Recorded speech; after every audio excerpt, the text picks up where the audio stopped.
L'échec de la négociation sur la modernisation du marché du travail apporte une nouvelle fois la démonstration que la France a le patronat le moins libéral du monde, car l'enjeu de la négociation était bien de permettre aux entreprises de flexibiliser, comme on dit, le droit du travail en négociant des accords d'entreprise qui permettaient de déroger au Code du travail. Donc dans le grand objectif qui a été annoncé à plusieurs reprises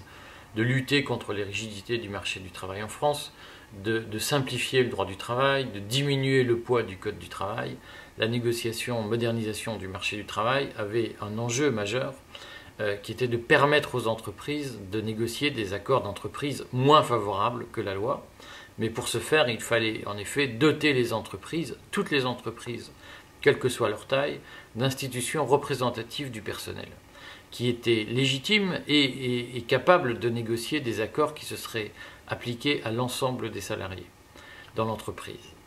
Ce qui est tout à fait hallucinant, c'est de voir que c'est le patronat qui s'est opposé à cette mesure, et particulièrement la CGPME.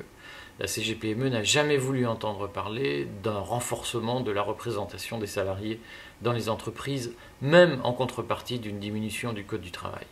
On est face aujourd'hui à cette revendication tout à fait curieuse de « il y a trop de charges, trop de règles, trop de lois, trop d'États ». Et en même temps, quand on donne aux entreprises la possibilité de s'affranchir de ces contraintes, elles expliquent que finalement, le giron de l'État, c'est pas si mal que ça.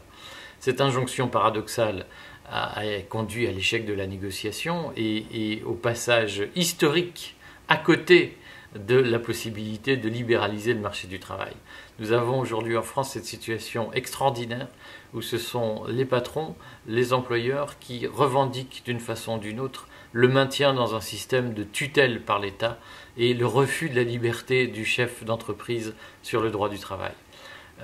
C'est très dommage. Et je vois mal comment, à terme, le gouvernement pourra continuer à supporter de s'entendre dire qu'il y a trop de charges, trop de lois, trop de règles de la part d'un patronat qui n'a pas voulu assumer